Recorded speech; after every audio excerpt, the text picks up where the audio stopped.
Hey Hawks, Mr. Masitis here, and this little video is for our 2021-2022 student discipline training. This is usually done at the very beginning of the year, but this video is used as a refresher for students as they need it throughout the school year, or for students who were not here on the first day of school. And the main purpose here is the Student Code of Conduct. This is to be used in conjunction with the rules and procedures that teachers will show you in their individual classrooms, and also the process video, which kind of shows what's used in the classroom for minor disciplinary actions. So the Code of Conduct is written by the school board, and it's expected that as the new school year begins, students want to be successful and will follow school and district rules. Sometimes the students will fall short of our expectations and break rules, and when this happens, there are consequences for breaking those rules. Remember, students, the Code of Conduct is in effect at bus stops, on school buses, at school, and at all school-sponsored activities both on and off campus. So the Code of Conduct has been put in place to make sure that students are treated fairly and consistently when being disciplined. And we need to go over the rules and expectations so you know what they are. So we break our Code of Conduct into three major categories, from least severe to most severe. Starting with category 1, which are disorderly conduct offenses. These are things that students do that interfere with the classroom procedures, the teaching process, orderly operation of the school, or are so frequent or so serious that it disturbs the classroom or the school. Category 2 are a little bit more severe. These are the disruptive conduct offenses. These are things that students do that are directed against the person, against property, and the consequences tend to endanger health or safety to oneself or others in the school. Category 3, the most severe, are the criminal conduct offenses. These are things that students do that result in violence to oneself, another person's property, or pose a direct and serious threat to the safety of oneself or another person in the school. So let's talk about our category 1. These are the disorderly conduct offenses. These are the most common and the least severe of the offenses. So here are the offenses laid out right here, and I'll go through each one and then the consequences for breaking them. So aiding others is providing non-physical assistance to another student, which contributes to violating the discipline code. A bus violation is failure to adhere to established procedures and policies for the safe transport of students, basically breaking the rules on the bus. Cheating is deceptive acts, which include plagiarism, falsification, and violation of software or copyright laws. Confrontation altercation. This is aggressive verbal behavior that does not result in physical contact. So like when two students are close to getting into a fight but don't quite actually come to blows. I've highlighted some of the more common offenses that we have here. Cutting activity, which is unauthorized activity absence during the school day. Cutting class is skipping class. Detention violation is failure to go to a teacher-issued detention or failure to comply with detention rules. Dishonesty, that's to deceive or mislead for personal advantage. And this includes what's known as any private enterprise. That means selling things without the school's approval is also considered dishonesty. Disrupting class, very common one, unfortunately. That is any behavior, physical or verbal, which disrupts or interferes substantially with maintaining a learning environment. Dress code violation, that is failure to adhere to the dress code. Driving violation, hopefully we don't have some middle school, but this is transporting an authorized student off campus. Gambling is act of risking money or other possessions for possible gain. Horseplay, another common one, intentional rough or boisterous play, which could result in injury during school or school-related activities. A lot of times this is the playing around with one another, chasing each other around, jumping on each other, that kind of stuff. A lot of the playing, unfortunately, sometimes leads to people getting upset and leads to category 2 offenses. And that's why we really don't have time for the horseplay type behavior at school. ID violation, that's a failure to possess or properly display a school ID. It would be once we give the IDs to you. Inappropriate affection is unacceptable displays of intimacy. That's touching, hugging up on each other, kissing each other, that kind of stuff. Inappropriate behavior, that's other acts of conduct which pose a disruption at school. Inappropriate language, that's communication toward a student used to degrade or disrespect or is just abusive in nature. And that could be language, it could be signs, symbols, gestures, all of that. Littering is willfully leaving trash on school property. Loitering is remaining in an authorized area without permission. Obscene gesture, that's a physical act toward a student which is strongly offends or is unacceptable. Off limits is being in an area you're not supposed to. Property misuse is use of school property for unauthorized purpose, including minor computer violations. That's being on inappropriate sites on your Chromebook, could be a property misuse. Refusal to obey, defiant. That is a willful defiance to comply with the directions of teachers, resource officers, substitute teachers, student teachers, teachers' assistants, bus drivers, and all other school personnel. Running, that's moving too rapidly at school. The only place you should be running in the building is inside the gym when you are allowed to. Tardy, that is arriving to school late or to class late multiple times throughout a semester. An unauthorized device, that is the unacceptable use of electronic devices. And that is mostly for us, obviously, cell phones. That is having your cell phone out during class.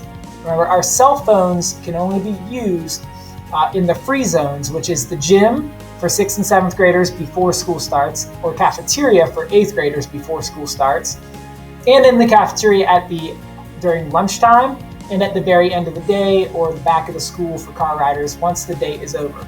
During class and the hallways, cell phones are not allowed out. So what are the consequences if you were to break these rules?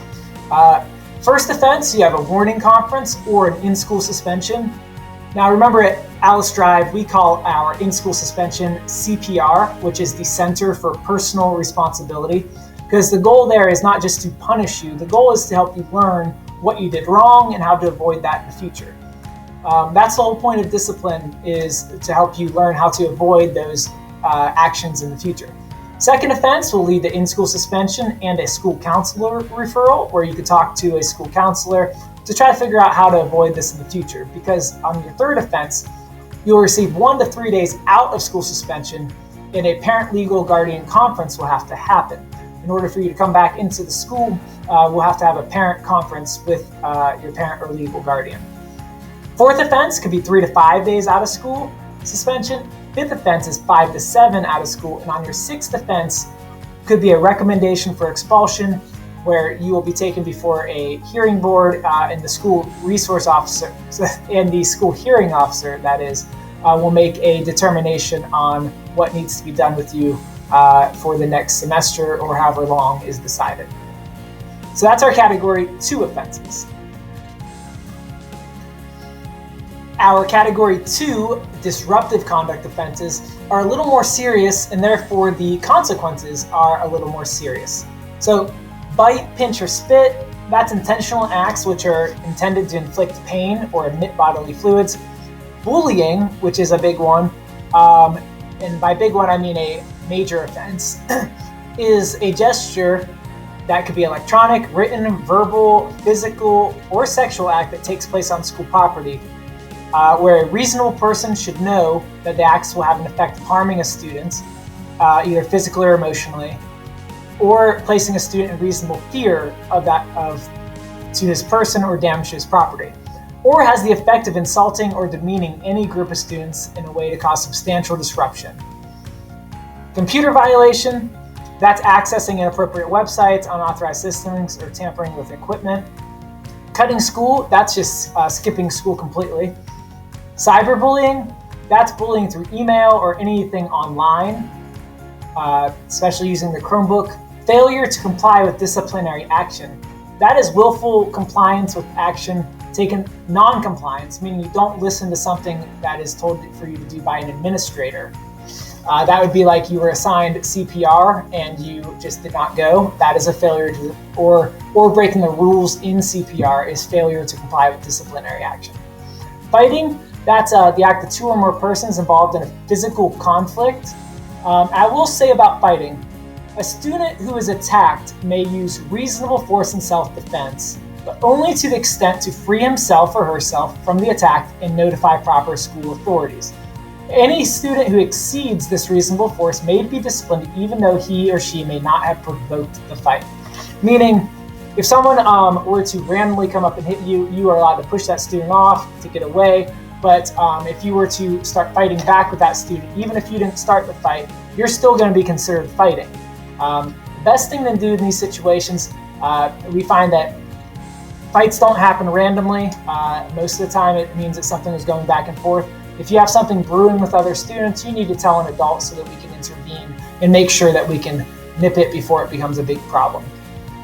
Forgery, that's changing original documentation. That means signing something, filling in the blanks for somebody that you were not authorized to do.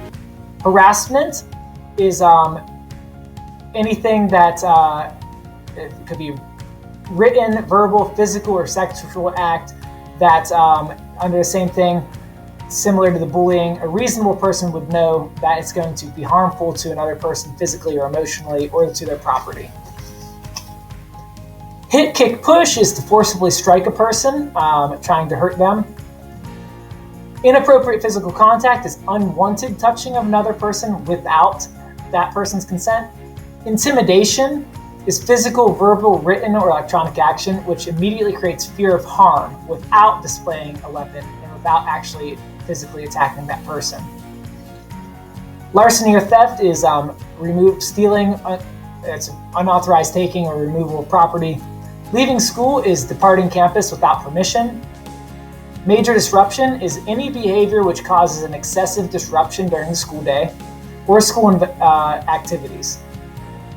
Sometimes we have this where we have students in the hallways or the cafeteria who cause a major scene, almost getting into a fight because they're going back and forth with each other, even if they don't actually hit each other.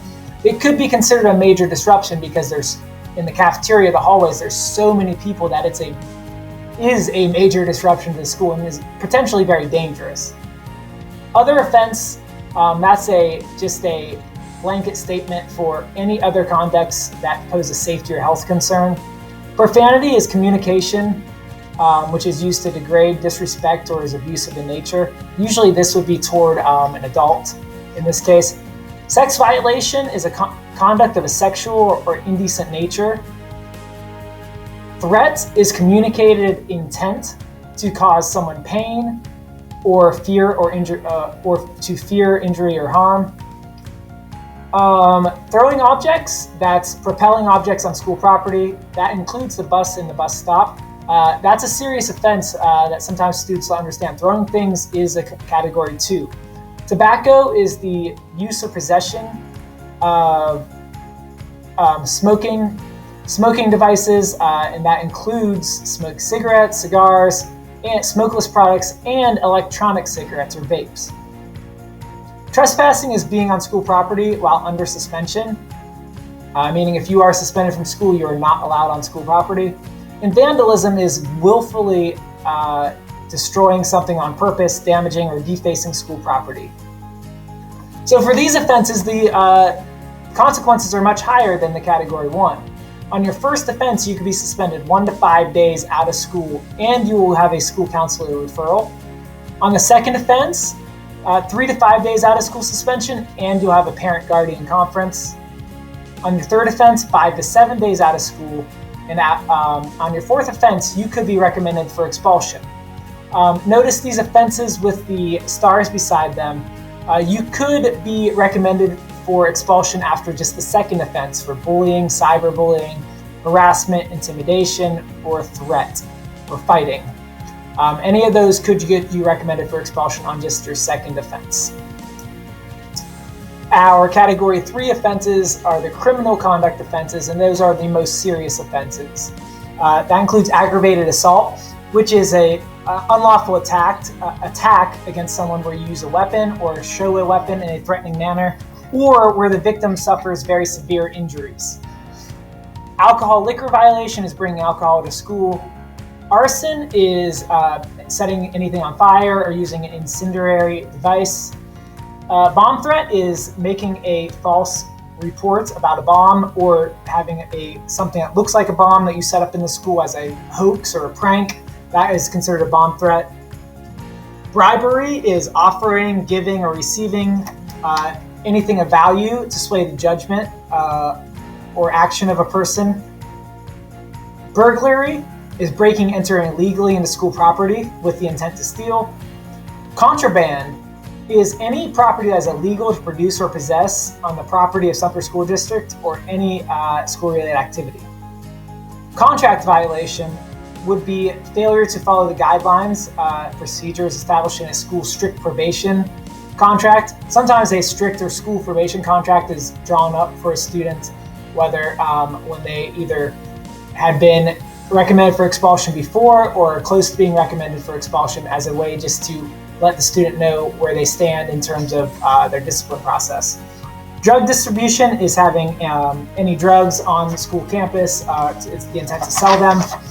Drug possession is having any illegal drugs in your possession, meaning they're on you or were on you.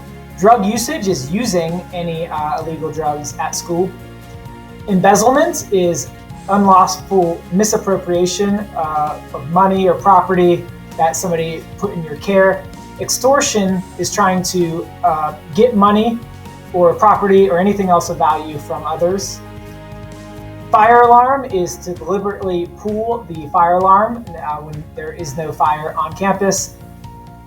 Fireworks is either having or detonating any pyrotechnics or incendiary devices on school property. Forced sexual offense, any sexual act that is directed against another person at school. Fraud is deliberate false representation of something. Gang activity, engaging in any type of initiations, hazing, intimidations, or related activities of any group affiliations at school, that is considered gang activity. Homicide is killing another human. Indecent exposure is deliberate exposure of a sexual body part to one or more people. Kidnap abduction is unlawful seizure or transportation of a person against their will. Non-forcible sexual offense is consensual sexual activities. Other serious or any other acts that law enforcement has to get involved in that are determined severe by school officials. Pornography is the possession or distribution or sale of any sexual explicit materials at school, and that includes things that are on your cell phone, on your Chromebooks, any of that. Robbery is taking or attempting to take something of value under confrontational circumstances, meaning you're forcibly taking it from someone. Sexual harassment is repeated or deliberate unwelcome sexual comments, advances, or sexually motivated physical attacks. Simple assault is actually hitting, striking, or using force against another person. This includes the unlawful physical attack of person where the offender neither uses nor displays a weapon. Vehicle theft is stealing a vehicle. And any weapons brought into school fall under some different categories, but any type of weapon that is brought into school, that's handguns, rifles, shotguns, knives, any other firearms, and that could also include things like slingshots, knuckles, metal knuckles, razors, any type of deadly weapon, it falls under this category. And what happens for category 3 offenses? Well, on the first offense, you will be referred to the hearing officer for expulsion. You will be suspended until the hearing, in the hearing before the hearing officer, and this shall take place within 5 days of the written notification at a time and place designated by the hearing officer. So obviously those category 3 are the very serious offenses. Here's some of the rules for our buses. Sit in assigned seats, refrain from throwing objects, keep hands to themselves, be courteous to your fellow passengers, use appropriate language, keep the buses clean, Speak and keep noise at a quiet tone, and follow all directions given by drivers.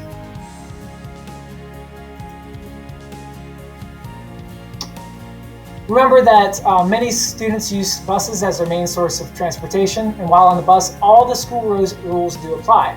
There are some specific rules, but all school rules do apply. If the student does not follow the bus rules or the school rules while on the bus, consequences will be issued according to Code of Conduct. The student may also be suspended from riding the bus. At the end of the first semester, principals may recommend probation if the student has been suspended from the bus for more than 45 days. If a student on probation receives one referral, the student may receive permanent suspension for the bus for the remainder of the school year. And here are the actions based for discipline on the bus. First offense is a warning or an parent legal guardian conference. Second is three-day bus suspension. Third offense is 5-day bus suspension. Fourth offense is 7-day bus suspension, followed by a bus office conference. Fifth offense is a 10-day bus suspension. And a sixth offense is recommendation for permanent bus suspension.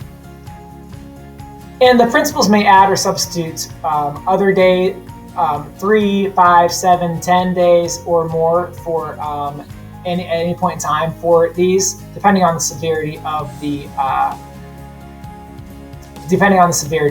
action. Now here are the students' due process rights. This is administration will treat all students with fairness during the resolution of disciplinary actions. So administration will do the following. We'll give a rudimentary hearing, meaning we'll give oral notice of charges to students where we'll explain this is what is being said that you did, and we'll explain the evidence against the students, and we'll give the student the opportunity to tell his or her version. So the student has the chance to explain their side of events. Also, the student's conduct away from school grounds or school activities. So the board expects administrators to take appropriate actions when information becomes available about students' misconduct away from school or school-related activities that may have a direct or detrimental effect on or seriously threaten the discipline, educational environment, safety, or general welfare of students, faculty, staff, or administrators of the district. Meaning, if things that you do away from school directly affect the school, it is possible for you to actually have disciplinary action taken against you for things you did away from school. Students' amnesty. This is an important thing for students to know, that if a student brings an unauthorized item to school, that could be a weapon, that could be contraband, something like that, and upon realizing that the item is in your possession, he or she must notify immediately a teacher, staff member, administrator, school resource officer, anyone, any adult. As soon as you realize you have it, you must immediately let an adult know. And if you do, you can avoid disciplinary action.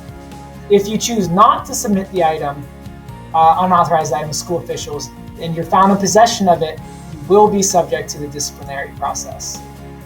So that is our basic code of conduct for the school. Remember, this is just an overview of the big picture. Each teacher has gone over and will continue to review their individual classroom procedures and policies.